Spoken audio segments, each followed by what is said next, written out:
After I lost my job, my wealthy husband suddenly said, "From now on we split everything 50-50ths. I'll only care for myself." I didn't cry. I didn't shout. I just looked at him with calm eyes and said, "All right." He didn't expect what happened after that. "Sign here," Cole said, sliding a document across our marble dining table with the same casual precision he used for multi-million-dollar hedge fund deals. I had my lawyer draw it up this morning. I stared at the paper titled, "Domestic Financial Restructuring Agreement," while my coffee grew cold in my hands. 3 days. I'd been unemployed for exactly 3 days, and my husband of 8 years had already consulted a lawyer about dividing our life into itemized columns. "From now on we split everything 50-50, he continued, uncapping his Mont Blanc pen, the one I'd given him for our 5th anniversary. "I'll only care for myself." Before we dive deeper, if you believe marriage should be a partnership, not a business transaction, please consider subscribing. It's free and helps more women find these important stories. Now let's see what Cole's 50-50 arrangement really meant. The morning light streaming through our penthouse windows caught the gold trim of the pen, the same light that used to make our Saturday mornings feel sacred. For 8 years this had been our ritual. Me cooking eggs Benedict from scratch while Cole read the Financial Times, occasionally sharing merger news from his hedge fund world. The hollandaise sauce I'd perfected, the precise temperature of his coffee, the way I'd arrange fresh flowers on the table. All of it had felt like love. Now it felt like unpaid labor he was itemizing. "You had your lawyer draw this up," I repeated slowly, flipping through pages of subsections and clauses. "Without discussing it with me first." "I wanted to have a framework ready," Cole said, adjusting his Princeton class ring, a nervous tell I'd noticed during our first date. "More efficient this way." Efficient. Everything in Cole's world came down to efficiency and optimization. It's what made him brilliant at managing hedge funds and terrible at understanding why I was staring at him like he'd grown a second head. The document was thorough, I'd give him that. Rent division, utility allocations, grocery expenditures, even a formula for calculating shared space usage fees. My husband had turned our marriage into a spreadsheet while I was still processing my layoff from Hartman Capital. Monday morning had started normally enough. I'd kissed Cole goodbye, driven to the office, grabbed my usual vanilla latte from the cart outside the building. By noon, I was sitting in Margaret's corner office while she explained that market conditions required strategic restructuring. We both knew the truth. The new CEO wanted his nephew in a senior position, and I was the casualty of nepotism dressed up as fiscal responsibility. "I need some time with this," Margaret had said, unable to meet my eyes as she pushed the severance package across her desk. "You're brilliant, Jade. This isn't about performance." But performance was all that mattered to Cole, apparently. "When did you decide this?" I asked, setting the contract down carefully, fighting the urge to crumple it into a ball. "It's been on my mind for a while," he said, finally looking up from his phone. "Your job loss just clarified things. My father always said dependency breeds weakness." His father. William Pemberton, the tech entrepreneur who'd built his fortune on the backs of underpaid programmers and died at his desk at 58, leaving Cole millions and an inability to separate human worth from net worth. I thought about Tuesday evening when I'd finally told Cole about the layoff. He'd been in his home office, 3 monitors glowing with market data. I'd stood in the doorway like a stranger in my own home, watching him track futures prices. "I lost my job," I'd said. His fingers had paused on the keyboard for exactly 2 seconds before resuming their clicking. "When?" "Yesterday. They gave me 2-week severance." That's when he turned around, his expression unreadable. "Don't worry, we'll figure something out." But even as he'd said it, I'd watched him pull up our joint account on his center monitor, calculating how long my final paycheck would last. He'd poured himself a scotch, Macallan 25, a bottle worth more than most people's monthly rent, and excused himself for a quick work call that stretched 2 hours. I'd sat alone in our living room, staring at Lake Michigan through floor-to-ceiling windows, wondering when my unemployment had become something to handle rather than something to support me through. Now 3 days later he was presenting me with a contract that reduced our 8-year marriage to line items and subclauses. "What about Thursday?" I asked. "At Chez Laurent? When you said we were partners." Thursday's dinner had been his idea. "A chance to strategize," he'd said. I'd worn the black dress he loved, the one that made me feel powerful even when my professional world was crumbling. He'd ordered a bottle of Krug without asking what I wanted. The first time in 8 years he hadn't asked my preference. Over the amuse-bouche, while other couples held hands across candlelit tables, Cole had launched into a presentation about restructuring our domestic arrangement for maximum efficiency. His business speak for destroying everything we'd built. "We are partners," he said now, tapping the contract. "Equal partners. That's what this ensures." I looked at my husband, really looked at him. His perfectly styled hair, his Tom Ford suit even though it was Saturday, his expression of mild impatience like I was a difficult client refusing to see reason. When had he become this person? Or had he always been this person and I'd just been too in love to notice? "You know I specialized in forensic accounting at Hartman," I said quietly. Something flickered across his face. Concern? Fear? But he recovered quickly. "What does that have to do with anything?" "Just remembering my skill set," I said, picking up the pen. His pen. My gift to him when we still gave each other presents that meant something beyond their price tags. Since I'm about to be self-sufficient. I signed the contract with a flourish that would have made him proud, if he'd been paying attention to anything beyond his victory. Jade Pemberton in perfect cursive. The last time I'd ever signed that name. "There," I said, sliding it back across the marble we'd chosen together in Italy on our honeymoon, giddy with love and possibility. "Equal partners." Cole smiled, satisfied, already turning back to his phone. He didn't notice me taking photos of every page with my cell. He didn't notice me mentally cataloging every asset, every account, every carefully hidden financial transaction I'd pretended not to know about. He definitely didn't notice me texting my sister Emma. "You were right. It's happening." Because while Cole thought he was restructuring our marriage, what he'd actually done was declare war. And he'd just handed me the blueprint for exactly how to win it. Emma's text came back immediately, finally showing his true colors. "Document everything." My sister had never trusted Cole, not since the day she'd met him at our engagement party when he'd corrected her pronunciation of moat in front of everyone. I tucked my phone away and headed to bed, but sleep wasn't happening. My mind kept replaying the signature, the contract, the cold calculation in Cole's eyes. At 5 a.m. I gave up pretending and slipped out of bed. Cole's side was already empty, sheets barely disturbed. Through the closed door of his home office, I could hear his voice, smooth and confident, talking to Singapore about profit margins and market volatility. Saturday morning and he was already 3 hours into his workday. I padded to the kitchen, needing caffeine to process what my life had become. Cole's laptop sat open on the counter. He must have been working there before his call. The screen was still lit and I wasn't proud of what I did next, but I wasn't ashamed either. The spreadsheet was titled, Household Reorganization Postel. My unemployment had been reduced to initials. The Jade layoff. Like I was a line item in his quarterly reports. The columns were meticulous.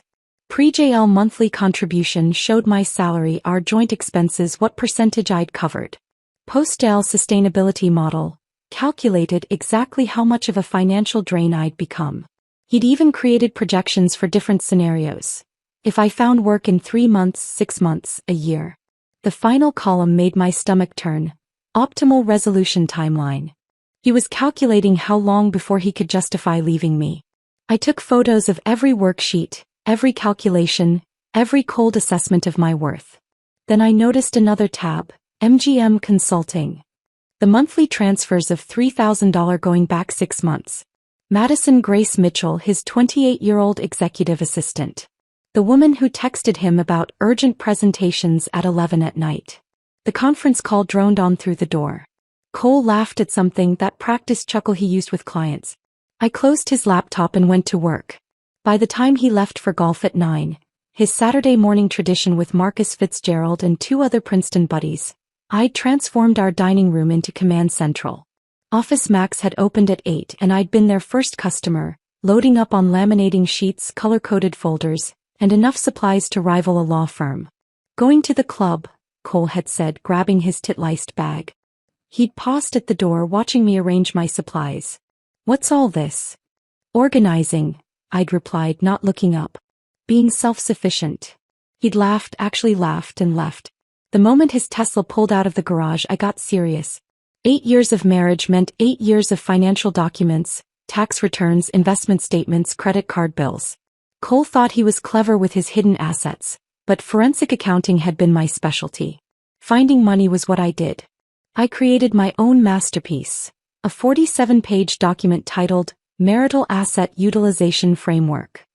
If Cole wanted to run our marriage like a business, I'd give him the full corporate treatment. Section 1. Historical Labor Analysis. Every dinner party I'd hosted for his clients. Every weekend I'd spent charming investors at tedious golf tournaments. Every thank you note I'd written, every gift I'd selected for his business associates.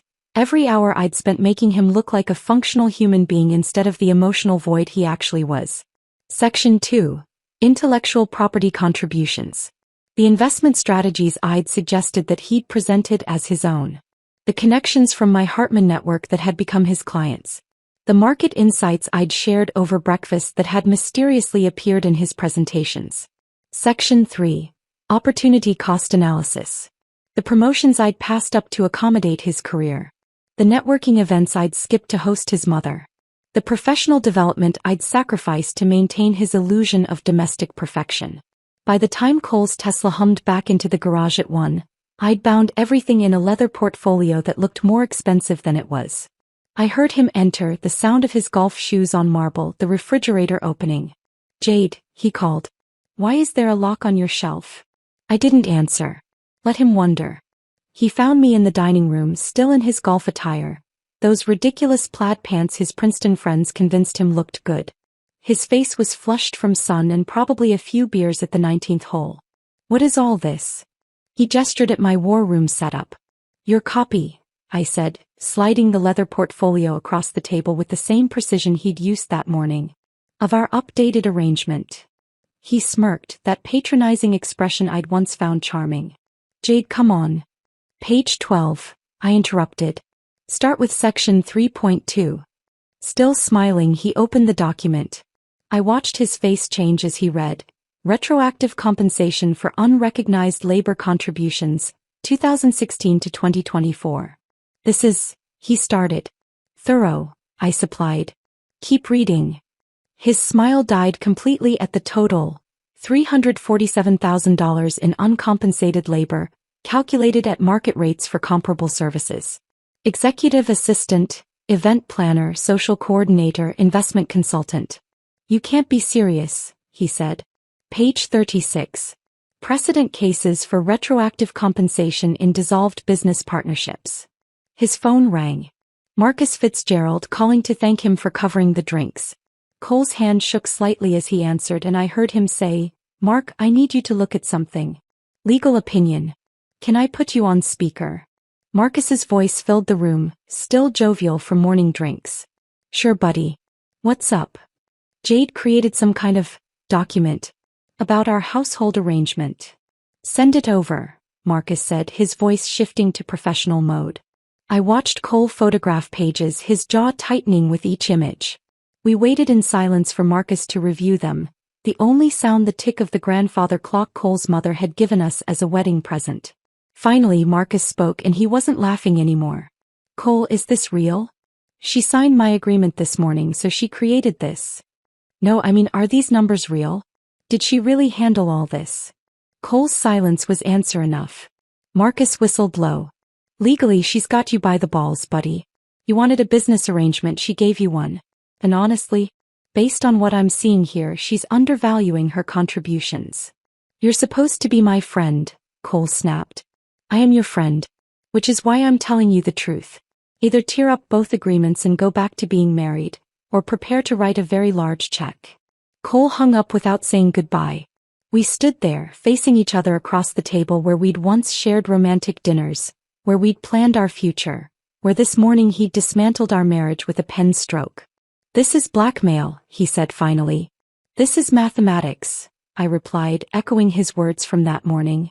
"Your idea just properly implemented." Cole stood there for another moment, his hand gripping the portfolio so tightly the leather creaked. Then he turned and walked out, leaving my document on the table like evidence at a crime scene. I heard his office door slam, the lock clicking into place. That night I barely slept. Not because of guilt, I was past that, but because I was planning. Cole thought he was the strategic one, the chess player, the one who saw 3 moves ahead. He didn't realize I'd been watching him play for 8 years, learning every gambit, every tell, every weakness.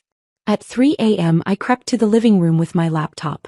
Our smart home system was Cole's pride and joy, a $50,000 investment in automated everything.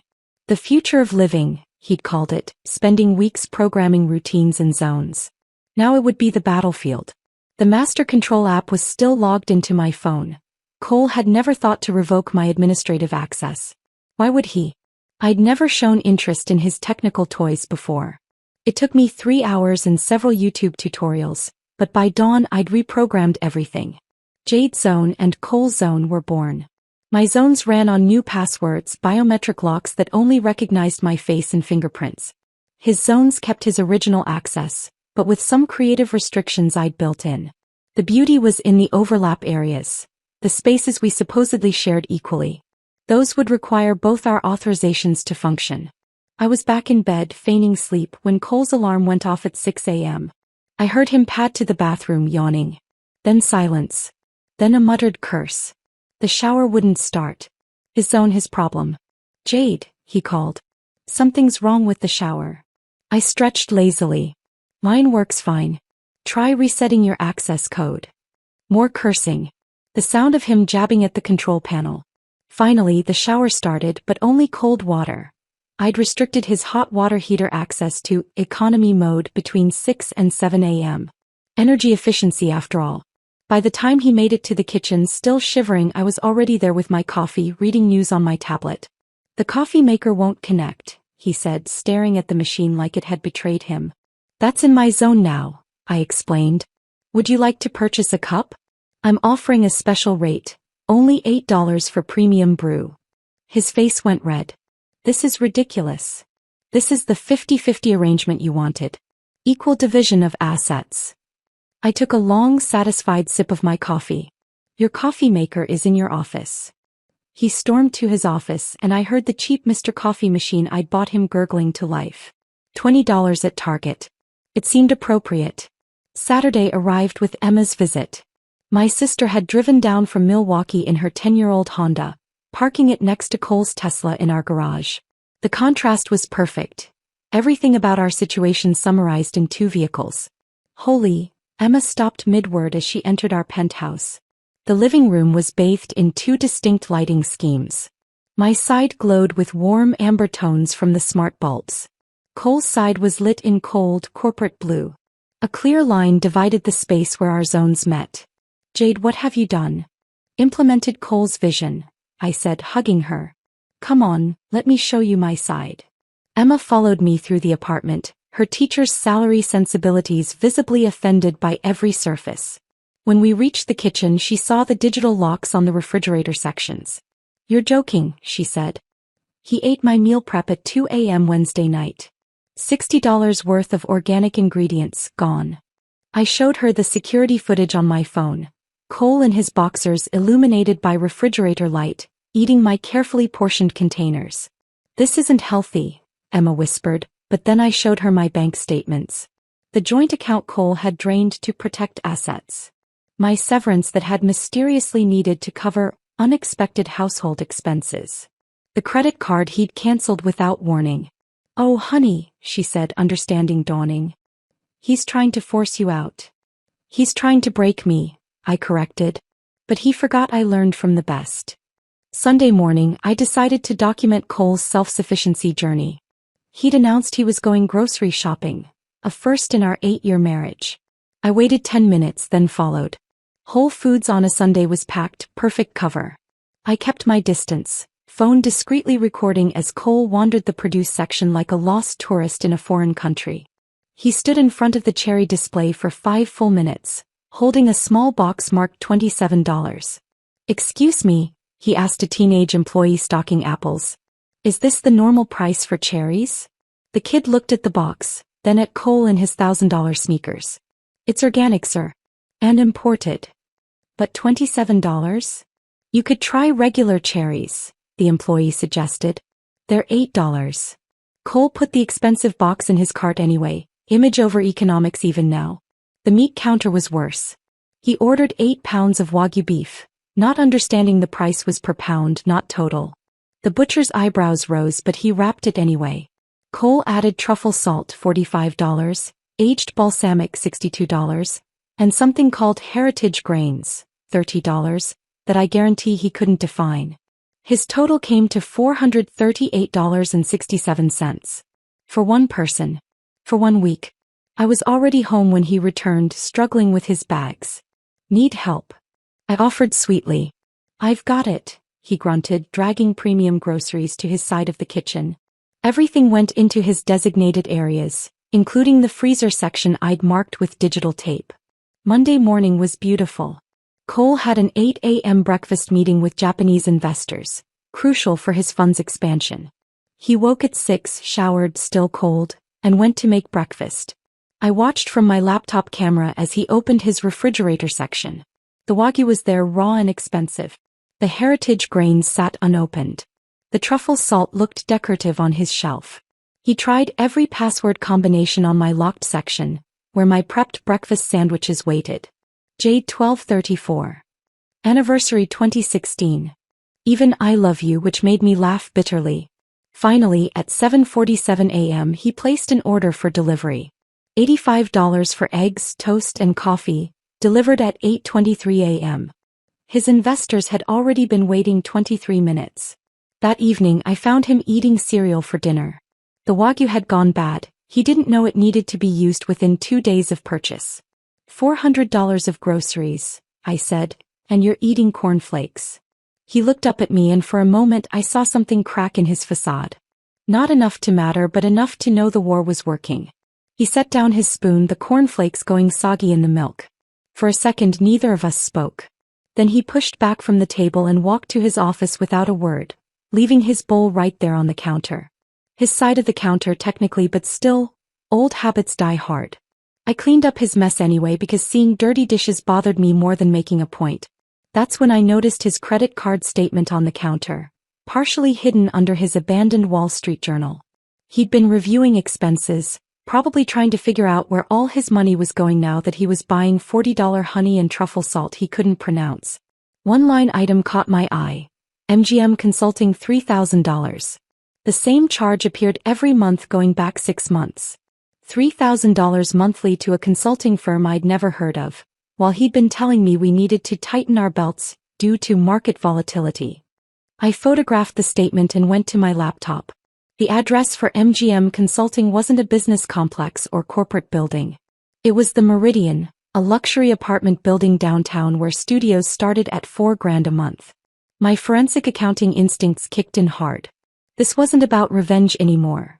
This was about truth. I pulled up corporation records, business registrations, tax filings. MGM Consulting LLC had been registered 7 months ago. The managing member? Madison Grace Mitchell. Madison. His executive assistant. 28 years old, Harvard MBA, legs for days, and a habit of texting Cole about urgent matters at inappropriate hours. I dug deeper. The LLC had a website.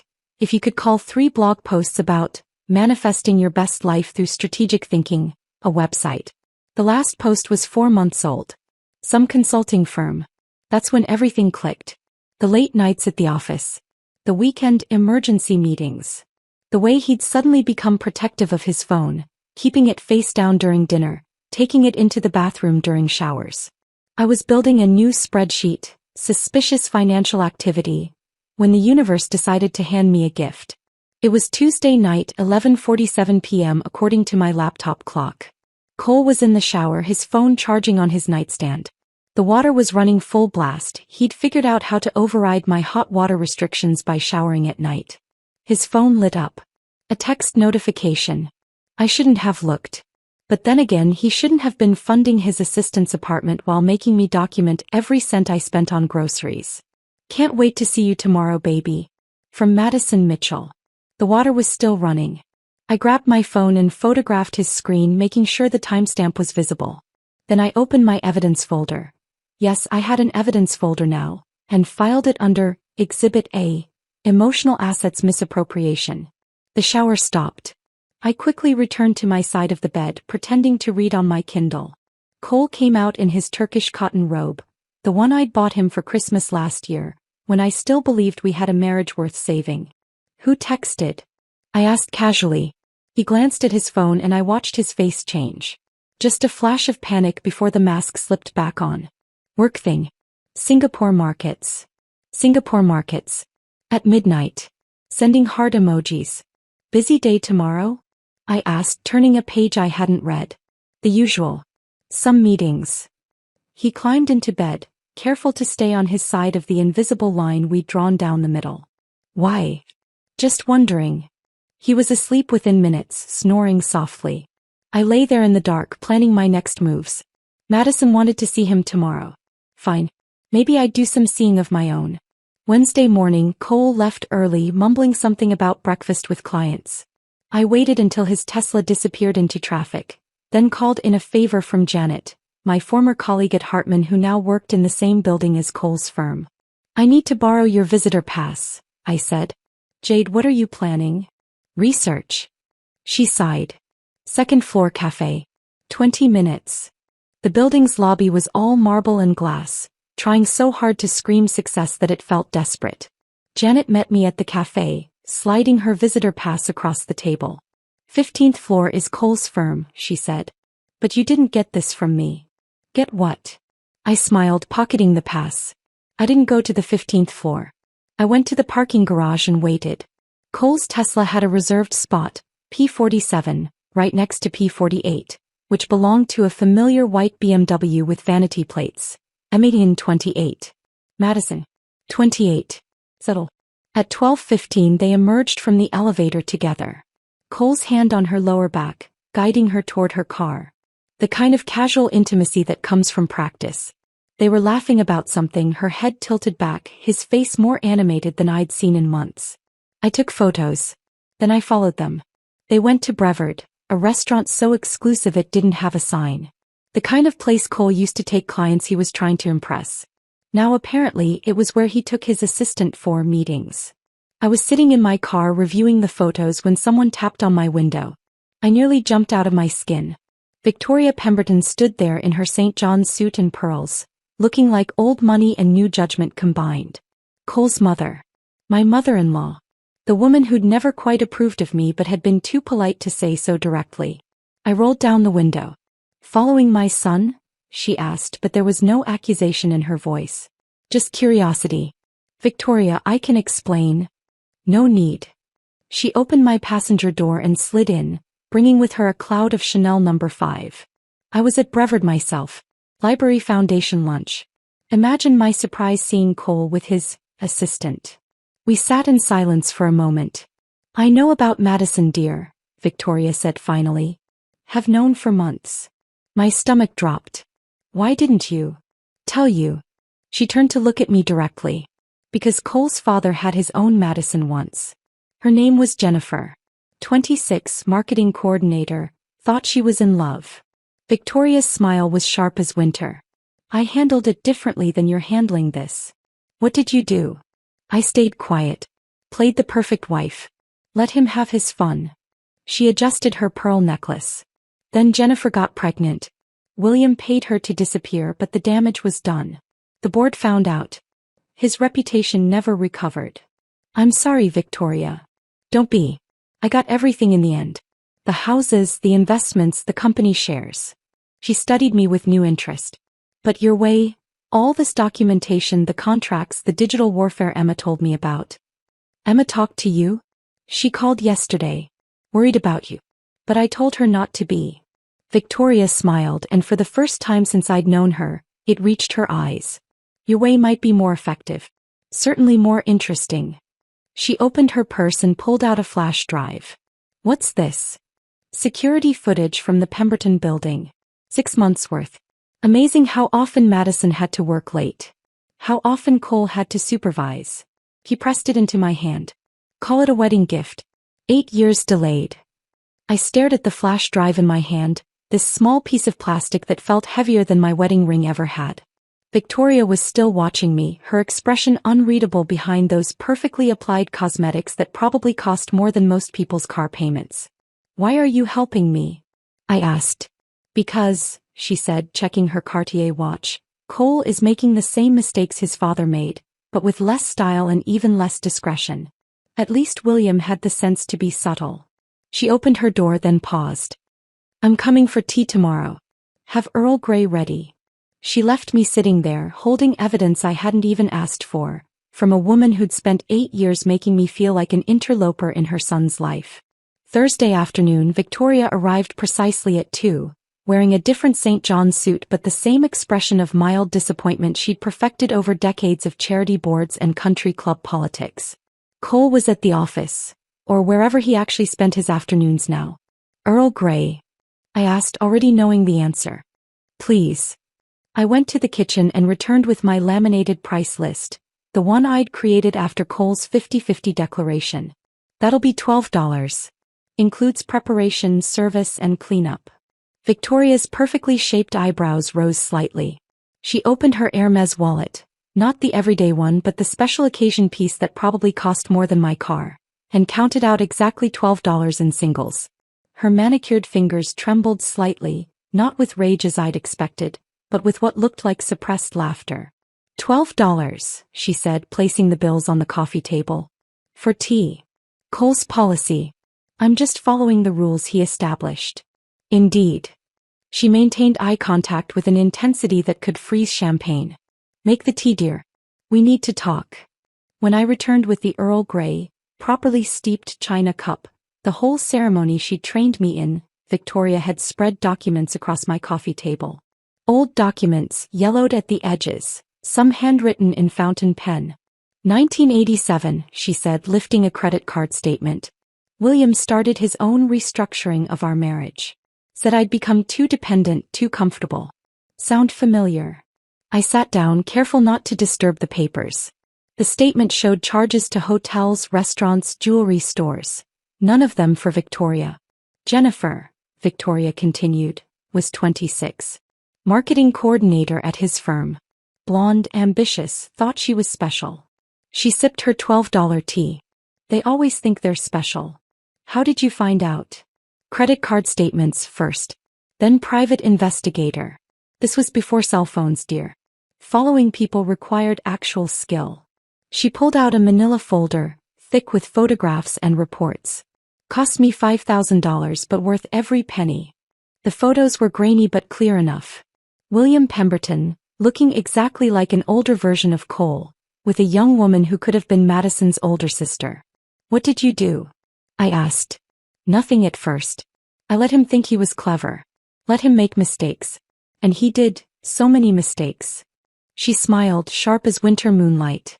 "Then I started moving money." "Moving money?" "William thought he controlled our finances. He was the businessman after all. But I'd been managing my father's estate since I was 21. I knew more about offshore accounts and asset protection than William ever bothered to learn." She pulled out another document. "By the time he asked for a divorce, I'd already moved 70% of our liquid assets into trusts he didn't know existed." "That's brilliant, vindictive, necessary." Victoria shrugged. "It was survival. But you're doing something different. Something smarter." She pulled out a thick legal document, pages tagged with colored tabs. "This is William's prenuptial agreement template. The one Cole used for yours with modifications." I took the document, scanning through familiar language until she pointed to a specific section. Section 17B. William insisted on this, financial deception affecting marital assets. He thought it would protect him if I ever hid money. Her laugh was bitter. Instead, it became his downfall. Jennifer got pregnant. He paid her to disappear. That payment constituted financial deception affecting marital assets. And Cole kept this clause? Modified it, expanded it, made it even more comprehensive. Victoria turned to the marked page. "Any undisclosed financial transaction over $5,000 that affects marital assets or stability can trigger immediate forfeiture of claims. $30,000 to Madison over 6 months. All documented. Victoria, this is your ammunition. Use it wisely." She stood, gathering specific documents while leaving others. Keep these. The originals are in my safe deposit box if you need them for court. Why are you really doing this? He paused at the door. Because I spent 30 years pretending my marriage was perfect while William humiliated me with younger women. You're not pretending. You're fighting. And frankly, she smiled again, that sharp winter smile, it's about time someone in this family fought back properly. After she left, I went to Cole's home gym. His sacred space where he pretended to work out while actually taking conference calls. Victoria's words echoed, check everywhere. His gym bag sat in the corner, the expensive leather one I'd given him last birthday. I emptied it methodically. Protein powder, earbuds, spare clothes, and there, tucked in an inside pocket, a small digital recorder. My hands shook as I played it back. Cole's voice, clear and confident. She's been unstable since the layoff. Crying constantly, not sleeping, making these bizarre accusations about affairs. Then Madison, we need to be careful. If she finds out about the payments. She won't. She's too emotional to think clearly. Classic depression. My lawyer says if we can document mental instability, the prenup becomes irrelevant. How long before you can file? Few more weeks. Let her keep playing with her spreadsheets and locks. The more erratic she acts, the better for us. Madison laughed, tinkling and false. Poor thing. She really has no idea. None, Cole agreed. By the time she figures it out, I'll have everything lined up.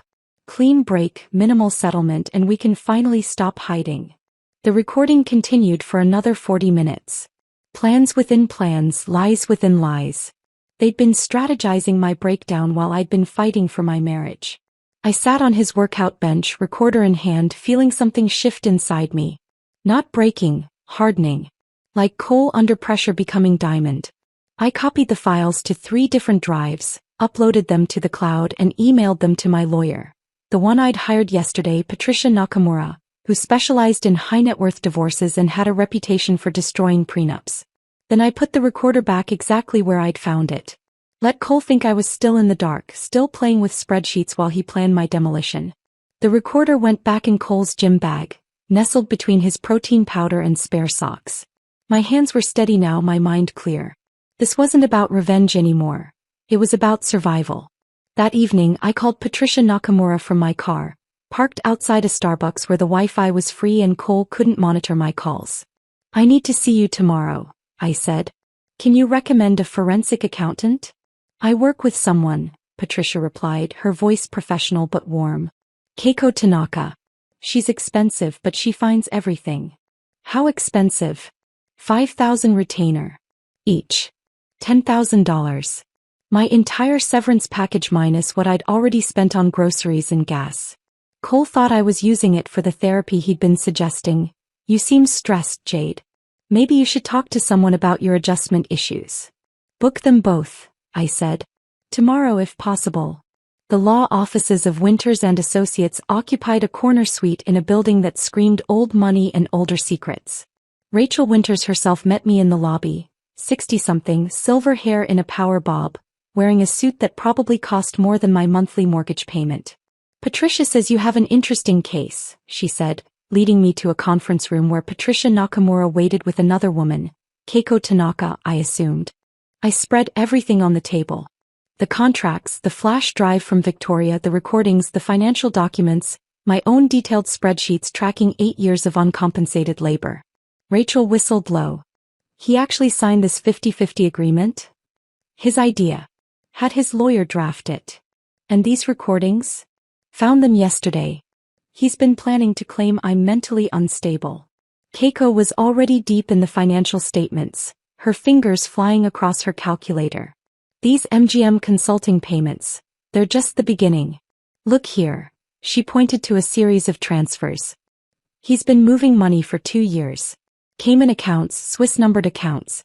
Not illegal, but definitely violates any reasonable interpretation of financial transparency in a marriage. Can you trace it all? Give me a week, Keiko said. Maybe less.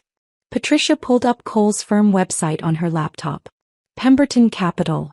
His father's company. Cole's a senior partner now, I said. And Madison Mitchell is listed as executive strategic consultant. Patricia noted. Interesting title for someone with 3 blog posts about manifestation. Rachel leaned back in her chair, a predatory smile spreading across her face. The prenup has a financial deception clause. Section 17B. Any undisclosed financial transaction over $5,000 that affects marital assets triggers forfeiture. $30,000 to Madison so far, I said. Plus whatever Keiko finds in those offshore accounts. Rachel's smile widened. Your husband just handed us a gift. We spent 3 hours building the strategy. Keiko would trace every penny. Patricia would document the pattern of deception. Rachel would prepare the filing that would destroy Cole's carefully constructed exit plan. One more thing, Rachel said as we finished. Document everything from now on. Every conversation, every transaction, every time he breathes wrong. And Jade, be careful. Cornered animals get dangerous. Saturday morning, Cole left for Boston. A weekend conference he claimed, though I'd seen the hotel confirmation email on his phone. The Ritz-Carlton, 2 rooms booked. MGM Consulting must need extensive strategic consultation. An hour after his Tesla disappeared, the doorbell rang. Madison Mitchell stood in my hallway, all 5'9" of her, wearing designer jeans and confidence like armor. I need to get some work files from Cole's office, she said, already stepping forward like she owned the place. He's in Boston, I said, not moving from the doorway. I know. He gave me permission to. No. She blinked, clearly not used to being refused. Excuse me. No, you can't come in. If Cole wants to give you files, he can do it himself. At the office. During business hours. Her perfectly glossed lips tightened. You don't understand. These are important documents for Monday's meeting. Then Cole should have remembered them. I started to close the door. She put her hand against it, forcing it open. Look, I don't think you understand the situation here. I pulled out my phone, already recording. Explain it to me. Maybe it was my calm tone, or maybe she was just that confident, but Madison stepped closer, lowering her voice to a whisper that my phone still caught perfectly. Cole promised me this place would be mine soon. So maybe you should start packing now, save yourself the embarrassment later. How soon? I asked, keeping my voice steady. Few weeks, maybe less. Depends how quickly his lawyer can prove you're unfit. She smiled, all teeth and no warmth. The crying, the paranoid behavior with the locks and contracts. It's all documented. Mental instability due to job loss. Classic case. Is that what Cole told you? It's what everyone can see. She stepped back, satisfied with her threat. I'll tell Cole you were uncooperative. Again. I let her get to the elevator before calling out. Madison. She turned, one eyebrow raised. Check your email. I sent the cease and desist letter Rachel had prepared while Madison was still in the elevator. Legal notice to stop harassment, stop attempting unauthorized entry to my residence, and stop interfering with my marriage. Copy to Cole's firm's HR department. Copy to their legal team. My phone buzzed immediately. Cole from Boston, what did you just do? I didn't respond. Instead, I forwarded Keiko's preliminary findings to Patricia. Cole had been billing Pemberton Capital for Madison's consulting fees while she provided no actual services. The invoices were fake, the work non-existent. Not enough for criminal charges. Cole was too smart for that. But enough to trigger an internal investigation. Sunday evening, while Cole was still in Boston, I compiled everything into a single encrypted folder. Financial records showing 2 years of hidden transfers. Recording of him planning to claim mental instability. Madison's confession about taking the apartment. Victoria's evidence of the pattern. Father and son, same playbook, 30 years apart. The investigation had revealed one final detail that even surprised Keiko. Cole had taken out a $2 million life insurance policy on me 6 months ago. I was unemployed, supposedly unstable, and worth more dead than divorced. Rachel called that evening. We file tomorrow. Be ready. I sat in my divided living room, my warm lights glowing against his cold blue ones, and thought about the woman I'd been 8 years ago. The one who'd signed that prenup thinking it would never matter because our love was real. The one who'd made his coffee every morning because taking care of him felt like love. That woman was gone. In her place sat someone harder, smarter, and infinitely more dangerous. Someone who'd learned that when your husband treats marriage like a hostile takeover, You better be ready to fight like a corporate raider. My phone buzzed at 3 a.m. Monday morning. Rachel's text, filed. Game on. I didn't sleep after that. Instead, I sat at my kitchen table watching the sunrise paint Lake Michigan gold while reviewing my notes for tonight. The quarterly partners' dinner at Pemberton Capital. The one event where spouses were not just invited but expected. Cole had forgotten to remove me from the guest list. By the time Cole stumbled into the kitchen at 7, I was already dressed. Not for war but for victory. The black Valentino dress I'd bought myself after my last promotion at Hartman, the one Cole said made me look too powerful for social events. Coffee's not working again, he muttered, jabbing at his machine. Try reading the manual, I suggested, applying lipstick in the hallway mirror. I hear self-sufficiency builds character. He glared at me, then noticed the dress. Where are you going? Work meeting, I lied smoothly. Potential consulting opportunity. He grunted, still fighting with the coffee maker. That's when the doorbell rang. I'll get it, I said, but Cole was already at the door, probably expecting Madison with his morning files. Instead, a process server stood there looking bored and official. Cole Pemberton? Yes. You've been served. The man handed Cole a thick envelope and walked away without another word. Cole tore it open right there in the doorway, still in his robe, his face cycling through confusion, disbelief, and finally rage. You're divorcing me? He held up the papers like evidence of my betrayal. You wanted a business dissolution, I said, adjusting my earrings. I'm giving you one. He flipped through the pages, his face getting paler with each section. $347,000? You're insane. That's just the retroactive compensation. Wait till you see the penalties for financial deception. Page 47 if you're curious. His hands actually shook as he found the page detailing the MGM consulting payments, the offshore accounts, the life insurance policy he'd taken out on me. How did you? Forensic accounting was my specialty, remember? Or did you forget everything about my career the moment I lost my job? His phone started ringing, then pinging, then buzzing with the intensity of a swarm of angry bees. Word was already spreading. That evening, I arrived at the Palmer House's grand ballroom 20 minutes after cocktails started. The Pemberton Capital quarterly dinner was in full swing, 50 partners and their spouses pretending to enjoy each other's company while calculating each other's net worth. I found Richard Pemberton, the managing partner and Cole's cousin, standing near the bar with his wife. Richard had inherited his father's position and his grandfather's nose for scandal. Jade, he said, clearly surprised. We didn't think wouldn't miss it, I said, pulling an envelope from my clutch. Actually, Richard, could we speak privately? It's about Cole. His wife excused herself immediately, the kind of woman who knew when to disappear. Richard led me to a corner, his expression already wary. This is about the divorce papers, he said. This is about embezzlement, I corrected, handing him the envelope. MGM Consulting. $3,000 monthly for 6 months. Fake invoices, no services rendered. The consultant in question is better known for other services she provides to Cole. Richard opened the envelope, his face hardening as he read Keiko's forensic analysis. The fake invoices, the evidence that Madison had never provided any actual consulting work. This could destroy the firm's reputation, he said quietly. Only if it becomes public, I agreed. Which depends entirely on how the partners handle it. Across the room, Cole had just arrived with Madison on his arm. Bold move, bringing his mistress to a partner's dinner while still technically married. Several wives noticed immediately, their whispers spreading like wildfire.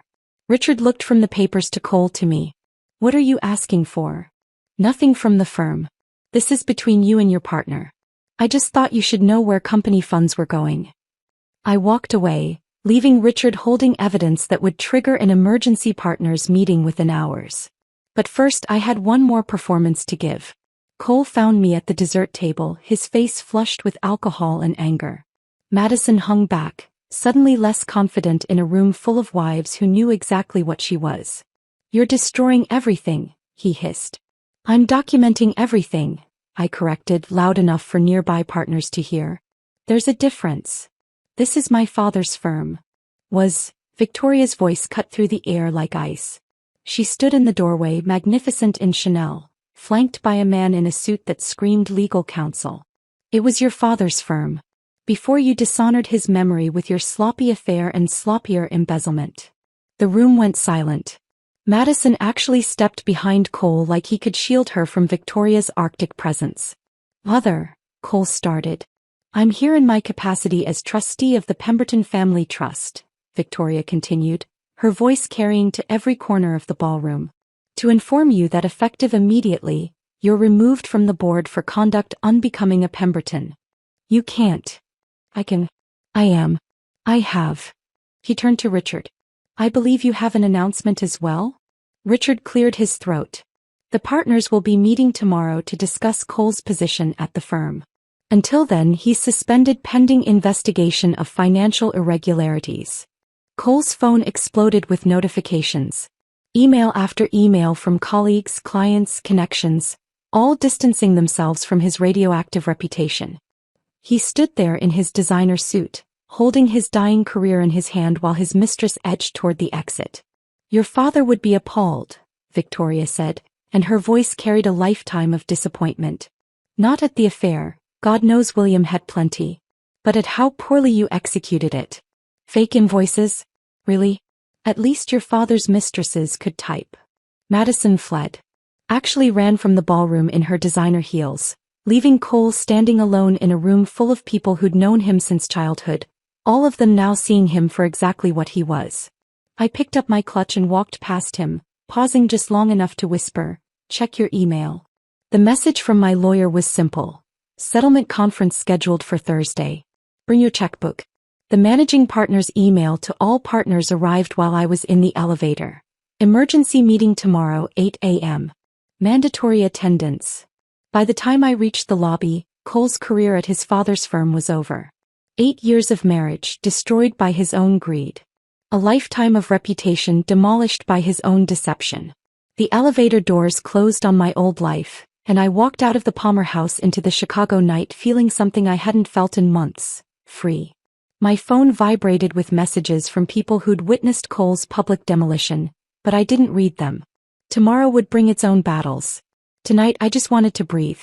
Thursday's settlement conference took place in a mediator's office that looked like it was designed to drain the fight out of people. Beige walls, uncomfortable chairs, and fluorescent lighting that made everyone look sick. Cole sat across from me with his new lawyer, some overworked public defender type who probably charged by the hour what Cole used to spend on lunch. My client is prepared to offer, the lawyer began. My client's terms are non-negotiable, Rachel interrupted, sliding our demand across the table. The penthouse, half of all assets including offshore accounts, and $347,000 in retroactive compensation.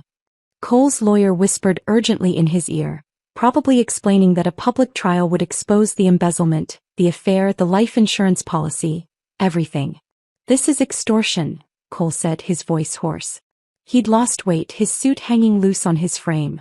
This is mathematics, I said, using his favorite phrase one last time. Sign it or we go to trial. He stared at me across the table, and for a moment I saw the man I'd married.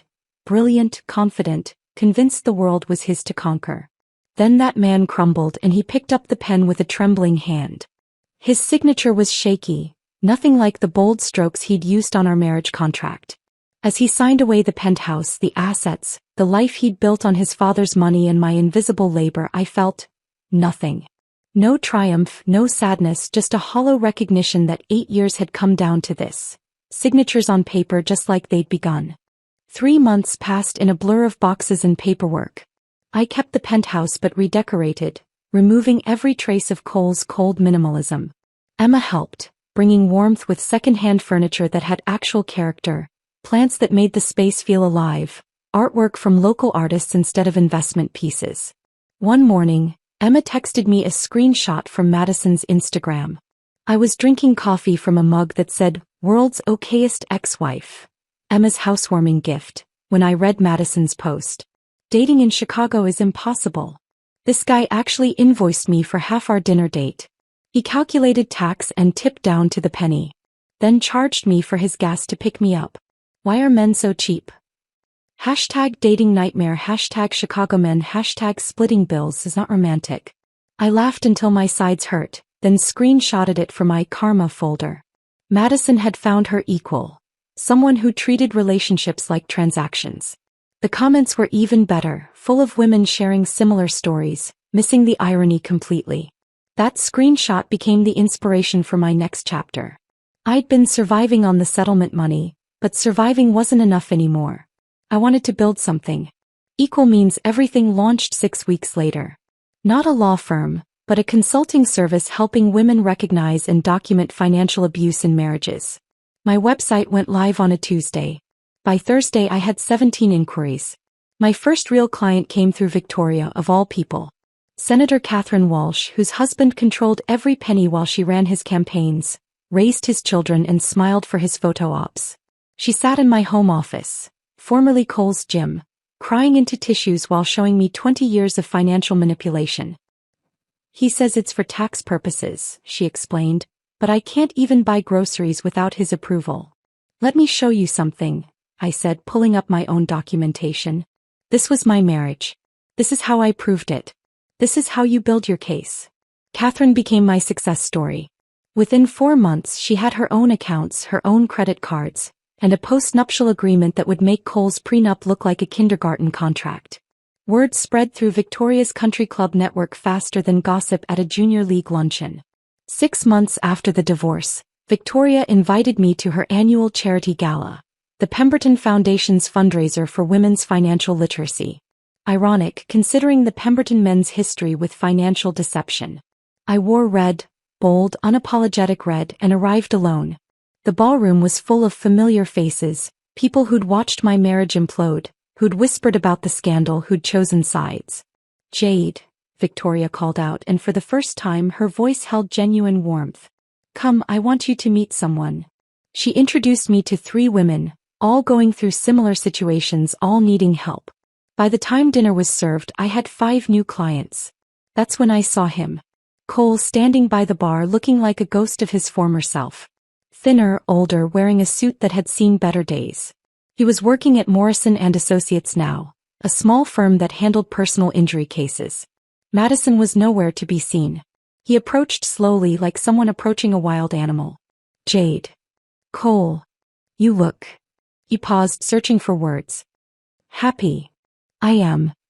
He stared at his drink, swirling the ice. I understand now. What I did. How I treated you. I understand. I could have been cruel. Could have twisted the knife, reminded him of every humiliation, every betrayal. Instead I said simply, understanding and experiencing are different educations. He nodded, started to walk away, then turned back. The firm you started. Equal Means Everything. It's good work. Yes, I agreed. It is. Victoria appeared at my elbow as Cole disappeared into the crowd.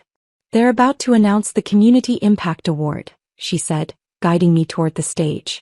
The Pemberton Foundation is proud to present this year's Community Impact Award to Jade Matthews, the announcer said, using my maiden name that I'd reclaimed, for her work with Equal Means Everything, providing pro bono financial abuse consulting to women in need. I stood at the podium looking out at the sea of faces. Some friendly, some curious, some calculating their own marriage's values. Victoria stood in the front row, and when she smiled at me she mouthed a single word, daughter. Financial abuse doesn't always look like control, I said into the microphone. Sometimes it looks like equality. Sometimes it's disguised as fairness. Sometimes it comes with a spreadsheet and a laminated contract. But abuse is abuse, whether it's calculated in dollars or delivered in bruises. The room was silent. Equal means everything, I continued. Not equal division but equal worth. Equal respect. Equal partnership.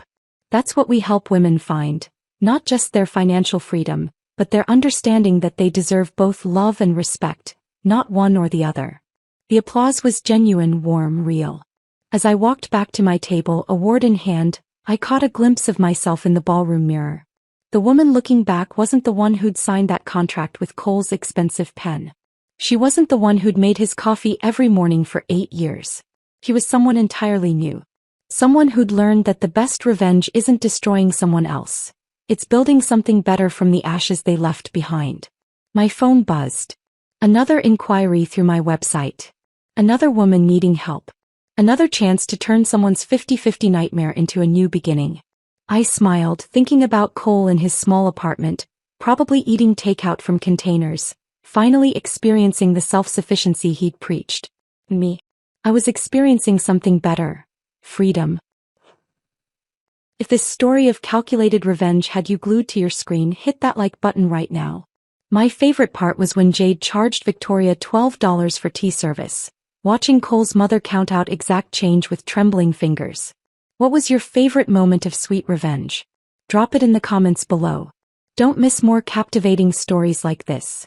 Subscribe and hit that notification bell so you never miss an upload.